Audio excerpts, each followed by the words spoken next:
Hello, good evening and welcome to Primetime News. Let's take a look at tonight's headlines.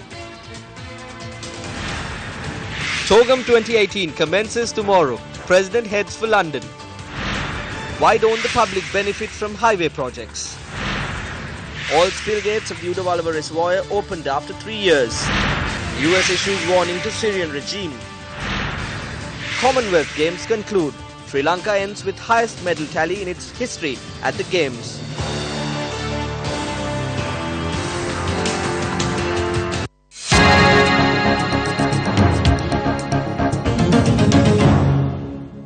On to our top stories this evening. President Maithripala Sirisena left Sri Lanka this morning to attend the Commonwealth Heads of Government meeting, or CHOGM, which is being held in London.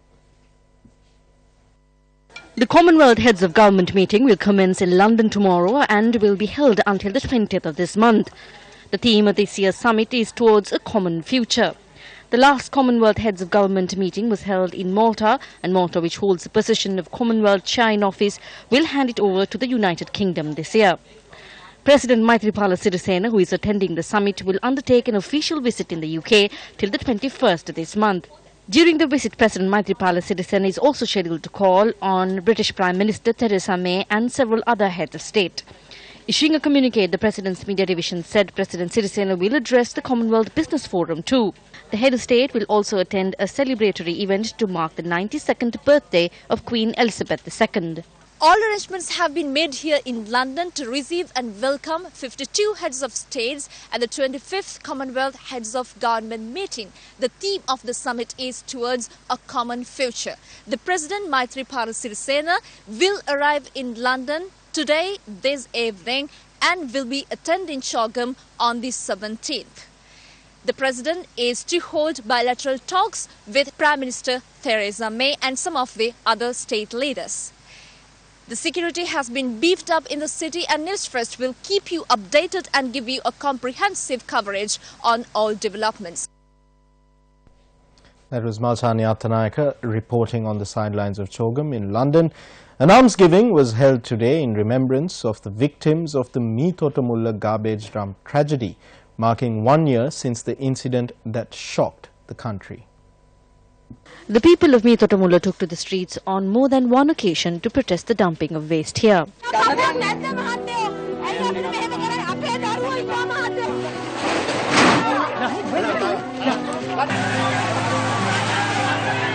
While their pleas fell on deaf ears, authorities only took serious note of the garbage problem when the mountain of waste imploded, claiming 32 lives on the 14th of April 2017. This almsgiving was organized today in remembrance of the victims.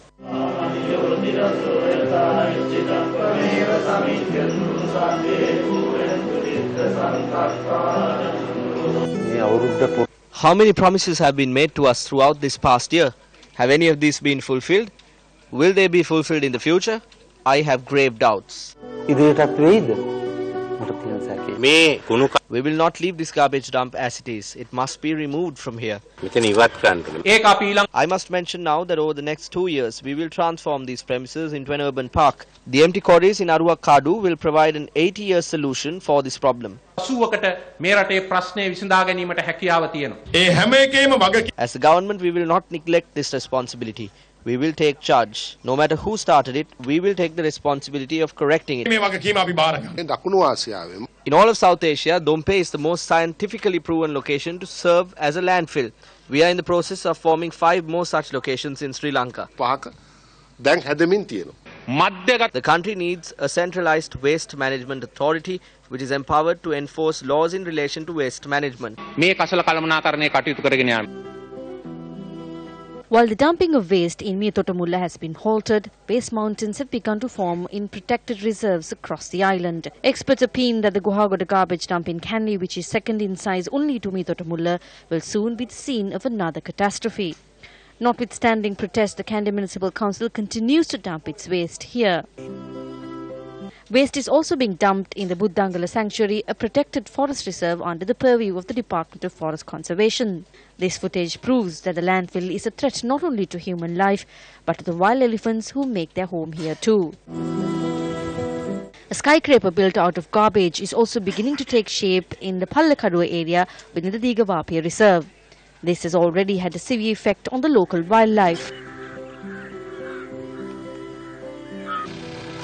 The Dambulla Pradesha Sabha and the Dambulla Urban Council too are dumping waste in the Digampataha area within the Habarana Reserve.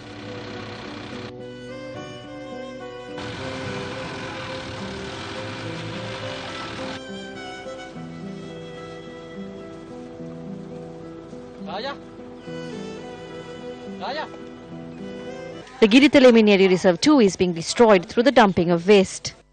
Waste from the Alahara Pradesh Sabha is being dumped here. The improper disposal of garbage by the Chilao Urban Council is causing destruction within the Chilao Lagoon too. A waste mountain is being created here within the protected reserve of the lagoon.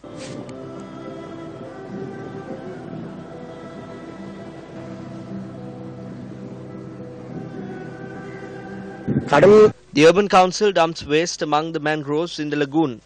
I oppose this because this is my village.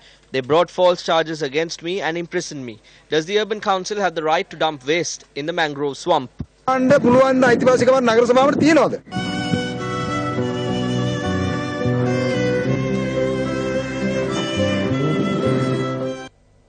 unidentified group had attacked the residence of the deputy chairman of the Kadugannawa Urban Council yesterday.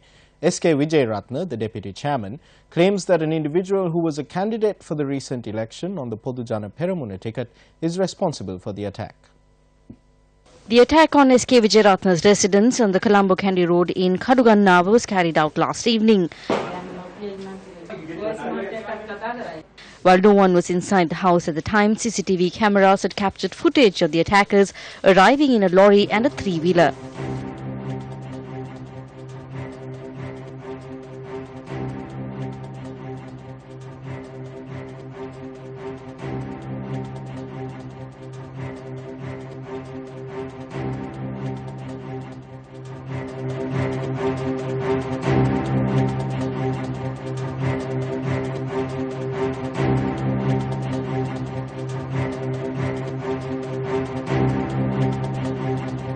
S.K. Wijayaratne was elected to the Kadugannawa Urban Council from Sri Lanka Podujana Peramuna. He claims that an individual who was nominated on the SLPP list for the council had threatened him and his wife on several occasions. We went to my sister's house for the New Year. My mother and sister were there. He came there and scolded us. He said he doesn't care if my husband is a deputy chairman. There were 4 of them and they had an iron rod. They shouted at us and then they had come here and done this. He threatened to kill me. He challenged me to face him. I left the house. We both contested from the same party. There's a problem with this political system. The Kadugannawa police are conducting investigations into the incident. Addressing a media briefing convened in Jaffna today, Minister Manu Ganeshan had this to say. At the last cabinet meeting, a proposal was put forward to place the National Integration Ministry, which is under the President, under my purview instead. Finance Minister Mangala Samaruira said it is more appropriate for the President to be in charge of that ministry. He said that a wrong perspective would be given if the National Reconciliation Ministry were removed from the President. We know about the UNP. Be it in the north or the south, they will only give opportunities to Tamil leaders whom they want. Ranil Wickremesinghe is the same. The UNP's position is that we must not be strengthened. சொல்வதில் நான் அச்சம் கொள்ளவில்லை, தயங்கவும் இல்லை, உண்மை சொல்கின்றேன். நம்பிக்கை இல்லா பேரணியில் உங்களுடைய கட்சியும் குறிப்பாக தமிழ் தேசிய கூட்டமைப்பு சிறுபான்மை கட்சிகளும் இணைந்து மீண்டும் காப்பாற்றி இருக்கிறீர்கள். எங்களுக்கு மாற்று வழி என்ன? What alternative did we have? We would have had to give the opportunity to Mahinda Rajapaksa, who was defeated in 2015. Whether we like it or not, we must continue with this government. இந்த அரசாங்கத்தை பயணிக்க வேண்டிய தேவைப்பாடு இருக்கின்றது.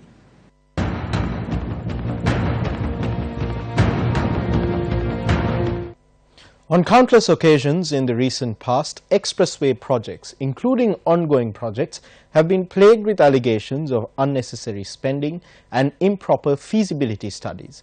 What causes such situations to arise?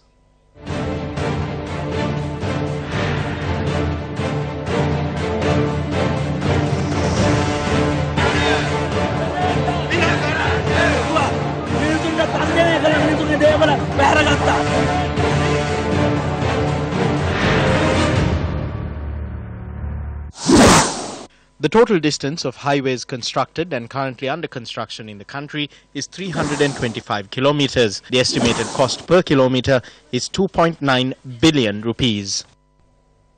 Professor Amal Kumarage of the Moratuwa University joins us today on a continuing expose on the subject.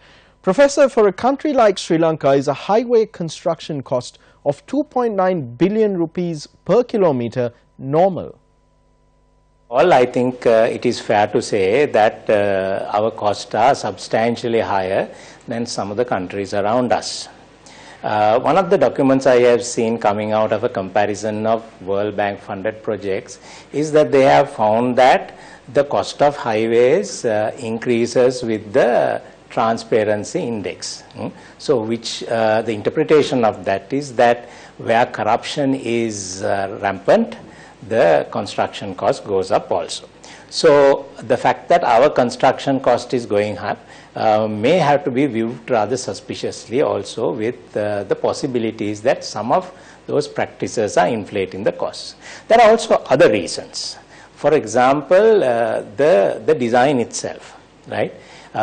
In many countries, a lot of care is taken from the initial planning stages such as feasibility studies to the design studies to ensure that costs are minimized. Why? Because any highway has to recover that cost economically, so that if you spend an X amount over the life of the road, you must get something greater than X. So minimizing X makes the highway more economically better. And where countries have succeeded in doing that, that translates to greater economic progress for a country. Professor Kumarage, can you give us specific examples of how our highway construction costs mushroom in this way? Now, what we have seen here and what has been observed is that when due care is not provided to this planning and design, you have cost mushrooming. That is, you have to spend because something is not properly planned. You have to redo it. Then when you have political agendas and elections, and these are, engineers are asked to do these things hurriedly, then engineers, to be on the safe side, would over-design, right? And so that is another reason why cost escalation will happen. Then the third thing that has been identified is how the contracts are given out. Now, where there is open competitive bidding, they have found that costs are substantially cheaper or lower, right? But in most of our highway projects, we do not have competitive bidding. We negotiate with a country for a financial assistance program, and then we generally allow that country to determine who the consultant is, who the contractor is, and so on. And therefore, very often, we find that the cost will increase. Thank you, Professor Kumarage, for sharing your thoughts with us. That was Professor Amal Kumarage from the Department of Transport and Logistics Management, University of Moratuwa. The Department of Meteorology is forecasting more rain for much of the island this evening. Avisavilla received the highest rainfall over the past 24 hours with a reading of 84.5 millimeters.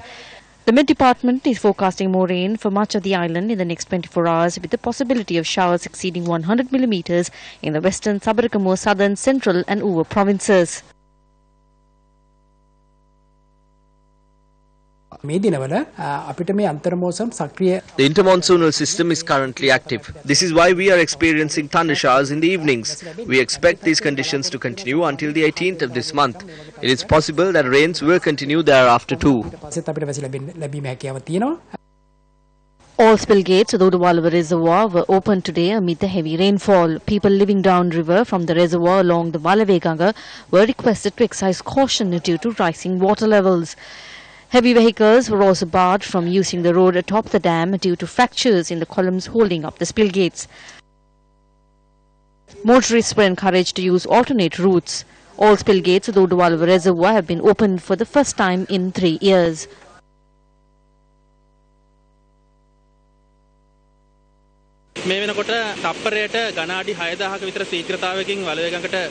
The spill gates are releasing about 6,000 cubic feet of water per second at present. The water level of the river could rise rapidly. We had also observed cracks on the columns holding up the spill gates. We are examining these cracks and have barred heavy vehicles from using the road as a precaution. A woman was killed when she was washed away by floodwaters while attempting to cross a shoe bridge in Pallevela, Kandakatia. Once again, the Eluwankoluma area on the Manaputlam road via Vanathavilluwa was inundated as a result of the Kalaoya breaking its banks. We did not have rain for 2 years. Now there is so much rain that the Kalaoya is overflowing again. We are very happy that we have water now. But people are going about their business as usual without being cautious. So it is good if the situation is explained to them. After a 2-year-long drought, the people of Putlam have received rains once again, and with the overflowing of the Kalaoya, we can see that this area in Kossa, Old Eluwankoluma, is under about 2 feet of water. The Chief Minister of the Northern Province, C.V. Vigneswaran, says the closeness between Sri Lanka and India that once prevailed is not there anymore.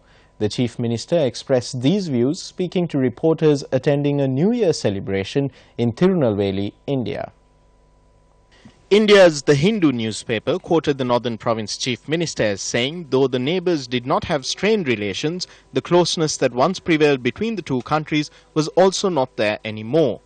He said, quote, it may be due to Sri Lanka's proximity to China, unquote.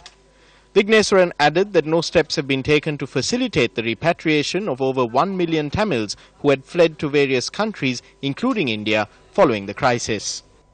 Staying on the subject of bilateral relations, Iran's parliament has ratified a bill on an extradition treaty with Sri Lanka.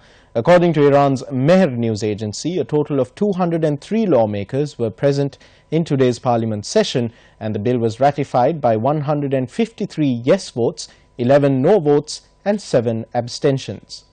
The treaty includes an introduction and 21 articles and will allow the Islamic Republic of Iran and the Democratic Socialist Republic of Sri Lanka to exchange convicts and related documents. According to the MPs in the session, there are dozens of Iranians and Sri Lankan nationals kept in the two countries' prisons. The MPs also said that the Parliament Speaker Ali Larijani's visit to Sri Lanka was on the agenda of the Parliament session today. 12 people have been killed and 3 injured in separate road accidents reported across the island over the past 24 hours. A motorcyclist was killed last night when his motorcycle veered off the Pulastipura-Diulan-Kadavala road and crashed into a tree. The victim was a 47-year-old police constable attached to the Pulastipura police station. Another motorcyclist was killed in a head-on collision involving 2 motorcycles in Sumahirigama on the Walasmulla Deyandara road at around 8 o'clock last night. The deceased was a 27-year-old soldier. The second motorcyclist who sustained injuries in the collision has been admitted to the Walasmulla Base Hospital for further treatment. In another collision involving a car and a motorcycle in Kathamdola, Alpitia, the motorcyclist, a 17-year-old schoolboy, was killed on the spot. The deceased victim's younger brother, the pillion rider on the motorcycle, was admitted to the Karapeta General Hospital in Galle after sustaining serious injuries. Cases have been filed against 8,600 people yesterday alone for violating road rules. Director of Motor Traffic and Road Safety, SP Indika Hapugoda, says that offences including driving without a valid licence and speeding. 438 motorists were arrested for driving under the influence of alcohol.